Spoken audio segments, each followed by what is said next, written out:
এখনো পর্যন্ত নদী বাঁধ ভাঙন অব্যাহত। জল কমছে ঠিকই, কিন্তু শুরু হয়েছে ভাঙন। লাগাতার বৃষ্টির জেরে নদীর জল বাড়তে থাকায় তুফানগঞ্জ 2 নম্বর ব্লকের একাধিক এলাকা শুধুমাত্র প্লাবিত হয়েছে তাই নয়, প্রশাসনের পক্ষ থেকে ভাঙন আটকানোর চেষ্টা করা হয়েছে। কারণ বহু মানুষজন যাদের ঘরে জল ঢুকে গিয়েছে তারা স্থানীয় স্কুলে এক প্রকার আশ্রয় নিতে বাধ্য হয়েছেন। আর এই ভাঙনের আতঙ্কেও রীতিমতো দুর্বিষহ পরিস্থিতি স্থানীয় মানুষজনদের। এই মুহূর্তে শশীকেশ আমাদের প্রতিনিধি সরাসরি আমাদের সঙ্গে রয়েছে। শশীকেশ, গতকালের পর আজ ছবিটা কি একটুও বদলালো? পরিস্থিতির কি একটুও বদল ঘটলো?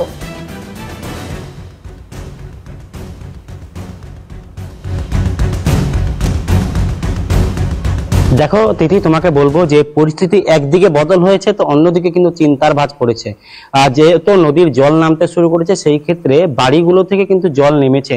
তবে যে ভাঙনের ছবিটা তোমাকে দেখানোর চেষ্টা করবো, যে গতকাল যখন আমরা এই খবরটি করেছিলাম সেই জায়গায় যেই জায়গাটি দাঁড়িয়ে খবর করেছিলাম সেই জায়গায় আজকে কিন্তু সেটা নদীতে চলে গিয়েছে অলরেডি। তোমাকে ছবি দেখানোর চেষ্টা করবো যে নদীর জল কমতে কিভাবে এই যে ভাঙন, সেই ভাঙনটা আরো শুরু হয়েছে। আর এই যে ভয়াবহ ভাঙন তোমাকে দেখাবো যে আর কিছুক্ষণ ভাঙনের পরে কিন্তু গোটা যে গ্রাম, সেই গ্রাম কিন্তু ধীরে ধীরে এই নদী করবে, তলিয়ে যাবে এই রায়ডাক নদীতে। এই যে বারোকোদালি 1-2 গ্রাম পঞ্চায়েতের অধীন যে এই যে এলাকা রয়েছে সেই এলাকা কিন্তু এই রায়ডাক নদীর যে জল, সেই জল বাড়ার ফলে এই যে বাঁধ, সেই বাঁধ ভেঙে এই অবস্থা পরিণত হয়েছে। প্রশাসনের পক্ষ থেকে গতকাল আসা হয়েছিল, তোমাকে ছবি দেখাবো যে বাঁশের খাঁচা করে এই ভাঙন আটকানোর চেষ্টা করা হচ্ছে। তবে এটা দিয়ে কিন্তু এই যে ভাঙন, সেটা কিন্তু আটকানো সম্ভব নয়। এলাকার মানুষের দাবি দীর্ঘদিনের, যে এই এলাকাতে বোল্ডার দিয়ে যাতে বাঁধ তৈরি করা হয়। আমি কথা বলার চেষ্টা করবো এলাকার মানুষের কথা বললাম এই যে সমস্যাটা কত দিনের? সমস্যাটা তো হলো অনেকদিন ধরেই। সরকার কোনো বাসের বর্তমানে কাজ করছে, বাস দিয়ে কাজ করলে তো এই বাঁধ রোধ করা যাবে না। আমরা বলছি সরকারকে যে তো এটা বোল্ডার দিয়ে কাজটা করলে গ্রামের এই বাড়ি ঘরগুলো বাঁচবে। কেউ এসেছিল গতকাল? হ্যাঁ, কালকে এসডিও সাহেব আসছিল, বিডিও সাহেব আসছিল। কি বলে গিয়েছে তারা বলছে এভাবেই কাজ হবে। তো এখন আমাদের কোঠা নেই, বাস দিয়েই কাজ করবে, তারা এটাই বলেছে। ভাঙন তো অব্যাহত রয়েছে। ভাঙন তো এই যে যেরকম রয়েছে দেখছেন, আতঙ্কের মধ্যে আছে। হ্যাঁ, আতঙ্ক। ছোট ছোট বাচ্চা, গরু বাছুর, এই বাড়ি ঘরগুলো, লোকজন কোথায় যাবে? একেবারে দেখো, গতকালকে প্রশাসনিক আধিকারিক তারা এসেছিলেন, তারা যেটা বলেছেন যে আপাতত এই বাসের দিয়ে কাজ হবে। তবে এটা দিয়ে আটকানো কি সম্ভব, এটাই কিন্তু এখন প্রশ্ন। আমি কথা বলবো এলাকার, বললাম কতটা আতঙ্কের মধ্যে আছেন আপনারা? আতঙ্কটা তো ঠিক বলতে পারবো না কতটা, কারণ কিভাবে কালকে বের হলাম বাড়ির থেকে সেটা তো কালকের দিনটাই বুঝতে পারছেন কিরকম গেছে। কালকে আসছিলেন আপনারা। এই যে ভাঙন প্রতি বছরই দেখতে হয়, এবার তো বেশি হয়ে গেছে, যার জন্য আমরা বাঁচবো কি বাঁচবো না এরকম একটা ধারণা ছিল মনের মধ্যে।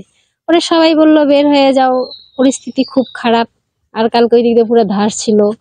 এখন মনে করেন গড়টা যত তাড়াতাড়ি সম্ভব করার দরকার। গড়টা না হলে এখানে লোক কেউ থাকতে পারবে না। এই 100-150 জন ঘর এইভাবে প্রতি বছরে কি থাকা যায়? ছোট বাচ্চা আছে, গরু ছাগল আছে। এমনও কি দেখেন, এত কালকে জ্বর ছিল বাচ্চা আর আমার, তবু এই জ্বরের মধ্যে এই জল ডিঙে পার হয়ে যাওয়া লাগছে। ঘরের মধ্যে হলো 1 কোমর করে জল, ওইভাবে কি থাকা যায়? পরে সবাই বের হয়ে গেলাম দুপুরবেলা। এখন কোথায় আছেন আপনারা? এখন স্কুলে আছি। স্কুলে আসলেন? একেবারে তিথি, দেখো বর্তমানে স্কুলে আশ্রয় নিয়েছে বাচ্চাদেরকে নিয়ে এই এলাকার মানুষ। তার কারণ যেভাবে এই বাঁধ ভাঙছে, আমি তোমাকে আরেকবার ছবি দেখানোর চেষ্টা করব যে দেখো এই যে কিছুটা অংশ রয়েছে সেটাও হয়তো কিছুক্ষণের মধ্যে কিন্তু নদী গর্ভে তলিয়ে যাবে। এই যে ভাঙন, সেটা কিন্তু কোনোভাবেই আটকানো যাচ্ছে না। এই বাঁধটা কিন্তু বিশাল একটা আকারে বাঁধ ছিল, গত প্রায় কয়েক বছর ধরে কিন্তু এই সমস্যা। একটা বিষয় বলো শশীকেশ, যেমনটা তুমি বলছিলে, অর্থাৎ বছরের পর বছর একই ভাবে তো এই বাঁধ ভাঙতে শুরু করেছে এবং একটু একটু করে জমি, ভিটে মাটি সেটা নদী গর্ভে গ্রাস হয়ে যাচ্ছে, নদী গর্ভে তলিয়ে যাচ্ছে। সেক্ষেত্রে দাঁড়িয়ে প্রশাসনিকভাবে কোনো পদক্ষেপ, সেটা কংক্রিটের বাঁধ মেরামত হোক বা যাবতীয় বিষয়, এই ধরনের কোনো আশ্বাস, কোনো পদক্ষেপে যে এত নির্বাচন এলো গেল, সেখানকার মানুষজন কি কোনোভাবে উপকৃত হলো?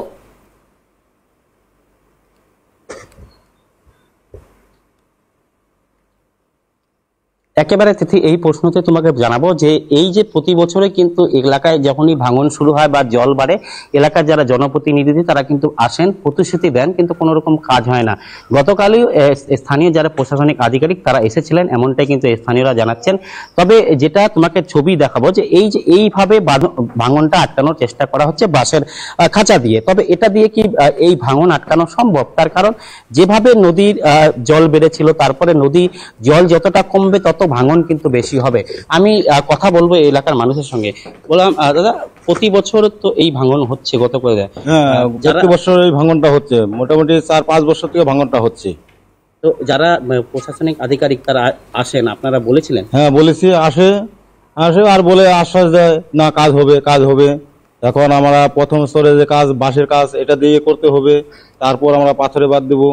আমরা গ্রামবাসী সবাই বলছি না আমাদের একটা পাথরে বাদই লাগবে। তারা বলে প্রতি বছর আসে আর এই কথায় আশ্বাস দিয়ে যায় হবে হবে। গতকালকে তো গতকালকেও আসছিল, এসে বলছে এটা হবে, কাজ দ্রুতই কাজ হবে। এই এলাকায়, গোটা এলাকায় কত একেবারে শশীকে সেক্ষেত্রে আপাতত ধন্যবাদ জানাবো এবং আমরাও চেষ্টা করব পাশাপাশি পরবর্তী পরিস্থিতির দিকে নজর রাখতে, কারণ প্রশাসনিক কর্তা ব্যক্তিদের ঘুম কাটে কিনা, তারা ঘটনাস্থল অব্দি পৌঁছে গোটা পরিস্থিতি মোকাবিলায় সেখানকার মানুষজনদের পাশে দাঁড়ান কিনা, এটাও এখন এই মুহূর্তে সব থেকে বড় প্রশ্ন।